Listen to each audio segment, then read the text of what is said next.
Welcome back to Stormi Tells Ghost Stories on my Girls Rock Productions channel.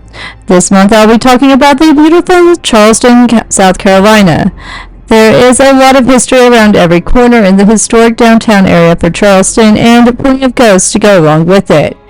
In this first video I'll be talking about the Battery Carriage House Inn and the Blind Tiger Pub. I'm going to start with one of the most historic and haunted hotels in Charleston, the Battery Carriage House Inn. Like so many locations in southern United States, the history of the Battery Carriage House Inn is tied directly to the American Civil War. The battle left it battered and beaten. Considered one of the most haunted inns in Charleston, South Carolina, the Battery Carriage House Inn has been featured on numerous most haunted lists, and is one of the most suggested hotels by the locals when it comes to tourists asking for a place that shows the real history of Charleston. The Battery Carriage House Inn sure does look the part of a haunted lodging. From its double porch and balcony to its towering facade, the inn greets visitors with warm and welcoming lanterns near the front door, only to change faces and become more than they bargained for. Its involvement in the Civil War left the inn teeming with spirits, all of whom are more than happy to share their quarters with visitors. Located at 20 South Battery, the Battery Carriage House Inn is one of the city's most historic buildings. Its history began in the balmy summer of 1843. It was June, and Samuel Stevens was looking to purchase land for what would become his infamously haunted inn. Samuel Stevens was a wealthy man who made a living working as a commercial agent for the plantation owners.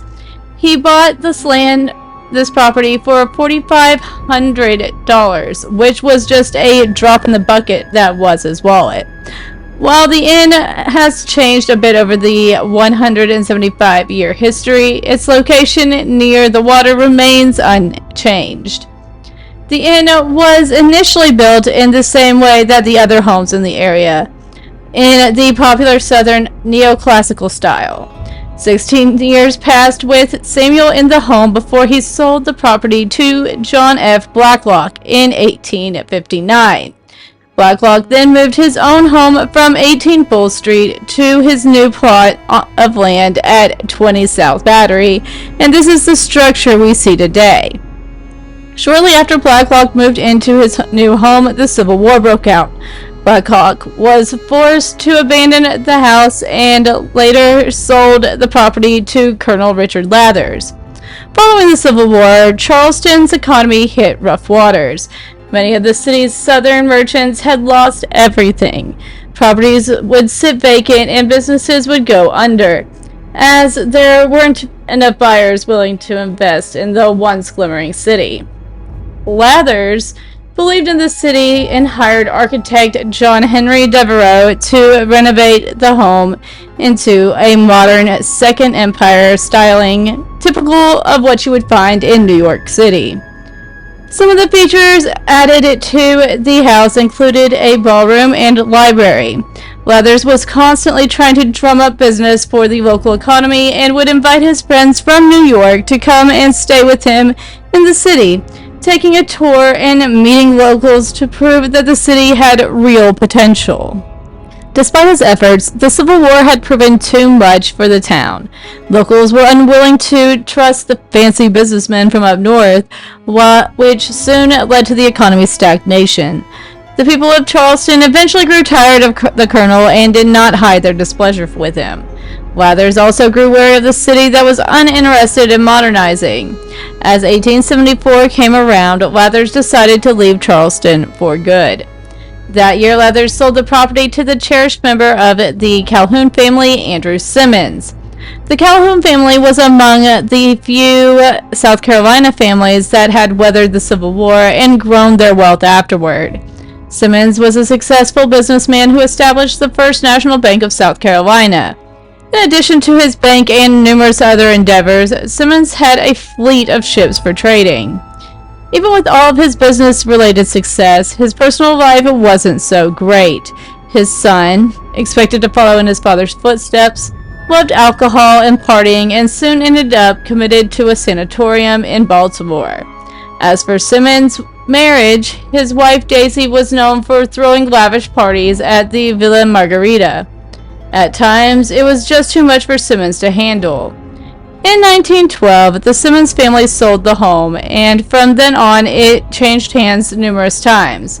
One of the first was the Society for Preservation of Old Dwellings, believed to be one of the oldest historical protection groups in the country. Their goal was directly opposite of Lather's, and they set out to preserve Charleston and its history, not modernizing it. The house was converted into apartments in 1960s, and by the 1980s, it had become a hotel. Now known as the Battery Carriage House Inn, it is owned by Andrew Simmons' second great-grandson. Despite its age, the inn is completely unravished by the years, but just look past the beautiful antebellum atmosphere and you'll find a home filled to the rafters with ghosts. As one of Charleston's most haunted locations, the Battery Carriage Inn doesn't disappoint when it comes to unexplained happenings. The hauntings date back to the Civil War, but these days it's said that numerous ghosts wander the property. The first of the 3 haunted rooms is actually room number 3.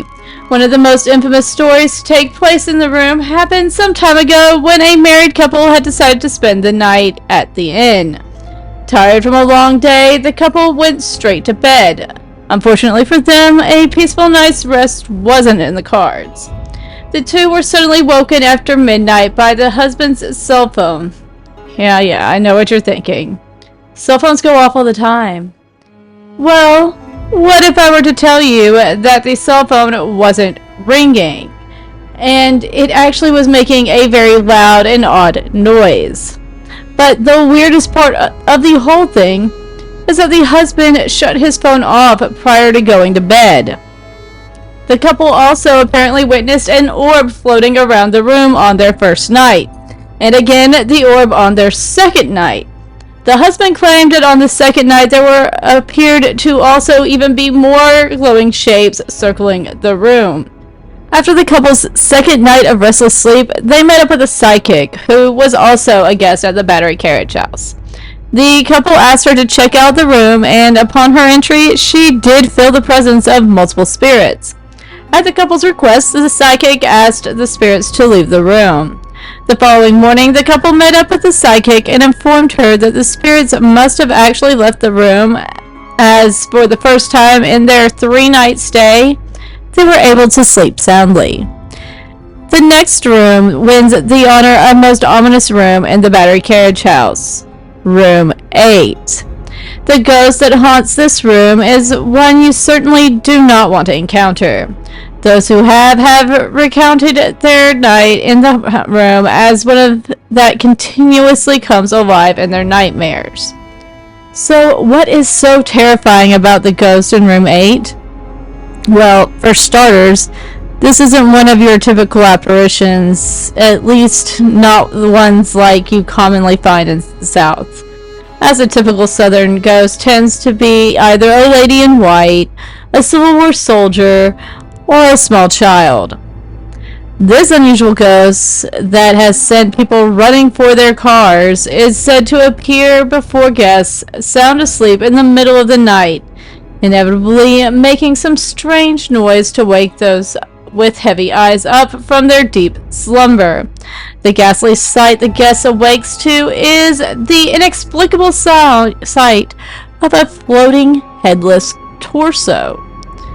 In 1993, a skeptic had booked room 8. Upon telling others of the room in which he had planned to stay the night in, he was warned repeatedly to switch to a different room or book with another hotel altogether. The skeptic wasn't fazed by the warnings given to him. In fact, he laughed them off. The night he checked into the inn and went to his room for the night. Like most ghostly encounters at the Battery Carriage, the skeptic was awakened by a disturbance, and it was then that his non-believer status suddenly changed, for it was at that moment he saw the headless torso. Brazenly, he even decided to reach out and touch the lumbering spirit. only to retract his hand upon hearing the animalistic growl the spirit let out. This final room is where you'll have the best chance to see a ghost at the Battery Carriage House Inn. Room 10. Now, this is not one of those especially scary ghosts, as his name clearly indicates. The Gentleman Ghost, a moniker given to the spirit by the inn's staff, is known for graciously sharing his room with any and all guests. People who have seen the apparition of the Gentleman Ghost have described him as a grayish shadow. He usually appears to be of average height and build and tends to glide about the room rather stylishly. The ghost is quite fond of the bed and has been known to startle guests by laying peacefully on the bed. Now, despite his peaceful demeanor, you can't blame someone for being surprised upon discovering a ghost sleeping in their bed. Not everyone who has stayed in room 10 have had experiences with the Gentleman Ghost. Some have instead experienced rather strange occurrences in the room, such as the feeling of a watchful eye of an unknown presence gazing over them as they unpack their suitcase. One woman was apparently so unnerved by her stay in the room, she spent the whole night reading the Bible. She eventually drifted off, awakening the following morning with her Bible still clutched in her hands. There are a few theories as to who these ghosts may be. Some theorize that the headless torso could have been a Civil War soldier who died a viciously painful death. As for the Gentleman Ghost, it is believed that he was likely a college kid from the days when the Battery served as apartments for university students. The student was apparently depressed and committed suicide in his room. Next, I'm going to talk about the bar that once operated as an illegal speakeasy during Prohibition and is chock full of spirits, not just of the cocktail variety. The Blind Tiger Pub. Charleston is one of the oldest cities in the United States, dating back to the 1670s when it was a settlement of the original 13 colonies. Today, it's a thriving, vibrant city where you can stroll cobblestone streets and alleys lined with colorful Edwardian architecture and stop in for a drink at the local watering hole. What remains a mystery in Charleston is its dark and deeply haunted side. If you're needing a place to put your feet up, the Blind Tiger Pub is a great place to stop. Here you can relax with the locals while immersing yourself in some lesser-known Charleston history. The Blind Tiger Pub is more than just an old-school alehouse in downtown Charleston where you can enjoy a pint and some historic ambiance. It's also the center of some of the most chilling aspects of South Carolina's past. Because of Charleston's seaport origins, some neighborhoods close to the harbor were known for all sorts of illicit activities, namely gambling and drunken merriment. A blind tiger described establishments that condoned such rowdy behavior, usually from the sailor crowd. Though Charleston was one of the first municipalities to put laws in place prohibiting drinking and gambling, the Blind Tiger Pub of today revives the memory of this reputation. While the Blind Tiger only opened its saloon doors in 1992, the history of the building stretches back much further. An underground tunnel system, which you can enter through a latch door at the back of the building, is a remnant from the time when drinking and gambling were illegal in the city. Those wanting to drink would have to sneak one in one of the tunnel's many dark nooks. The local legend is that the ghost of a woman named Helen likes to cause mayhem at the Blind Tiger Pub. She may have been one of those who would lift a pint in the tunnels years ago. As the story goes, Helen fell off the roof of a nearby building. Passerby dragged her inside in an attempt to revive her. Sadly, the young woman died inside the building, where her ghost remains to this day.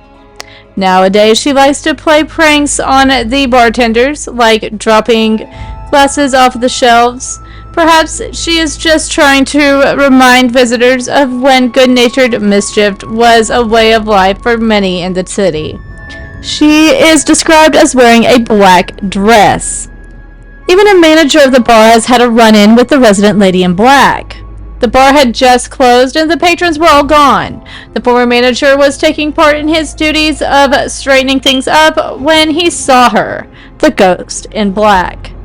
He couldn't believe his eyes. He was shocked that he was witnessing a fully formed apparition floating across the barroom floor. He claims that the ghost looked him straight in the eyes for what felt like eternity. Shortly thereafter, the ghost vanished into thin air. Another encounter that happened occurred just a few years ago. A woman had arrived in Charleston just the day before she had her experience. She was on vacation with her husband and they're having a ball. Interested in the ghost lore of Charleston, the couple had already visited a few alleged haunted locations before stopping by the Blind Tiger pub. Speaking about her story, the woman said, "We were only there about half an hour. My husband paid the tab and walked to the bathroom.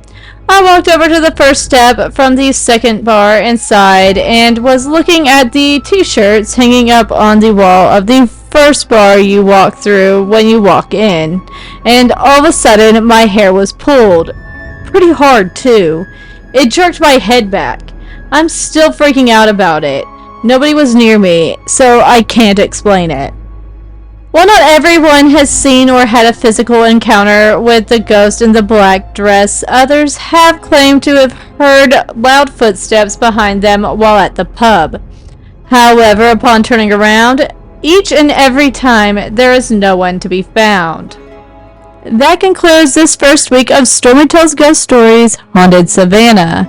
I hope you enjoyed hearing some of the dark stories about this charming little southern town on the port, visiting Battery Carriage House Inn and the Blind Tiger Pub. Remember to like this video and subscribe to my Girls Rock Productions channel. While you're here, check out some of my other playlists. On Stormi Teaches Music, I have just started to pick back up on the live covers and guitar lessons on Mondays and Wednesdays at 11 p.m. Eastern. And I will start tomorrow with the live lesson of Almost Lover by A Fine Frenzy. After that, I will resume with the covers being on Monday, and the lesson for the song covered will be taught on Wednesday. I have also just started up my Stormi Talks True Crime playlist, where I talk about some of the most controversial and heinous crimes in history. Those new videos are posted Thursdays at 6 p.m. Eastern. If you are ever in Wilmington, North Carolina area, sign up for the Wilmington Ghosts Walking Tour or the Wilmington Sprits and Spirits Pub Crawl with U.S. Ghost Adventures. You can have me or one of our other talented guides show you around our historic downtown and hear some of the darkest stories the beautiful city on the beach has to offer. While you're visiting, if you decide you want to stay or buy a vacation home, check out my Moving to Coastal Carolina channel and contact me, as I am a licensed realtor in the southeastern North Carolina area.